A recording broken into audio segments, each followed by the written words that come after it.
అనగాని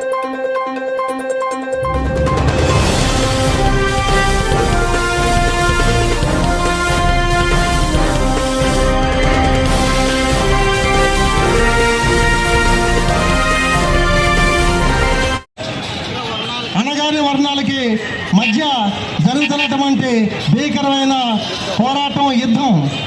ఈ యుద్ధంలో మనమందరినీ యోధులై పోరాడి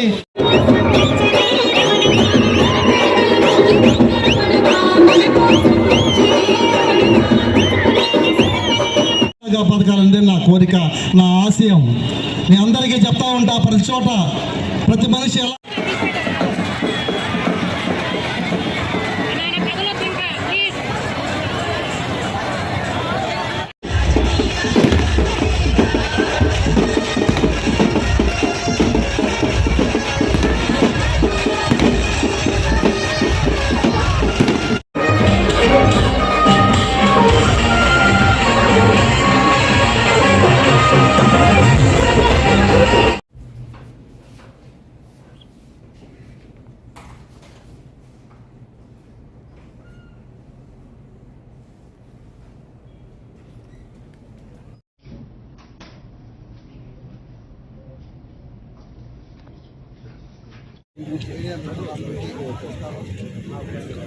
ఈరోజు కావలి అభ్యర్థిగా నామినేషన్ చేయడం జరిగింది.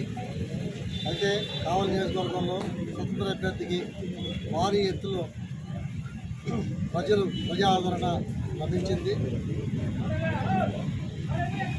ప్రజలు మార్పుని కోరుకుంటా ఉన్నారు.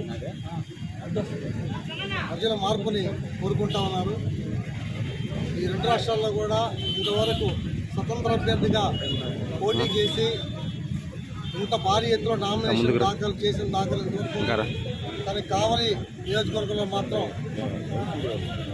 అన్నిటికంటే భిన్నంగా స్వతంత్ర అభ్యర్థికి భారీ ఎత్తులో మద్దతు పలికారు. ఎందుకంటే ప్రజలు ఇక్కడ ఉన్నటువంటి రెండు పార్టీలను కూడా తిరస్కరిస్తున్నారు. ఎందుకంటే ఈ నియోజకవర్గంలో ఎస్సీ, ఎస్టీ, బీసీ, మైనార్టీలు 95% ఉన్నారు ఇక్కడ. అయితే ఈ జిల్లాలో ఒక్కరికి కూడా బీసీకి టికెట్ ఇవ్వలేదు.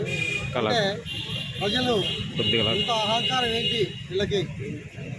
అహంకారానికి, అణగారిన వర్గానికి ఈ రెండింటికి మధ్య పోటీ జరుగుతున్నప్పుడు భారీ ఎత్తులో ఈ ఆత్మగౌరవం కోసం చాలామంది మద్దతు పలికారు. వాళ్ళందరూ కూడా నియోజకవర్గ ప్రజలందరూ కూడా ధన్యవాదాలు తెలియజేస్తున్నాను. విజయం సాధించిన తర్వాత మళ్ళీ మీతో కలుస్తాను. సార్, ఈరోజు భారీ ఎత్తున జనసందోహంతో నామినేషన్లు వేశారు. ప్రజల్లో చాలా మార్పు ఉంది. ఎందుకంటే ప్రజలు మార్పు కోరుకుంటూ ఉన్నారు. ఎందుకు మార్పు కోరుకుంటున్నారంటే గతంలో 10 ఏళ్ల నుంచి ప్రతాప్ కుమార్ రెడ్డి గారు ఇక్కడ పరిపాలనలో ఏమీ చేయలేదు. అదేవిధంగా ఇప్పుడు టీడీపీ నుంచి వస్తున్నటువంటి కావ్య కృష్ణారెడ్డి గారు ఆయన కూడా చాలా అవినీతి చేస్తున్నారు. పెనంలో నుంచి పొయ్యి మీద పడిపోయినట్టుంది. కాబట్టి సుధాకర్ అయితే చాలా మంచి వ్యక్తి. 2019 నుంచి కూడా ప్రజల్ని ప్రజల కోసం సర్వీస్ చేస్తున్నారు.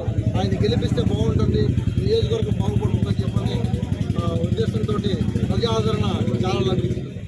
ఎమ్మెల్యేగా గెలిచిన తర్వాత నిర్మూలన సార్ ఎంత మెజారిటీ గెలుస్తారు సార్?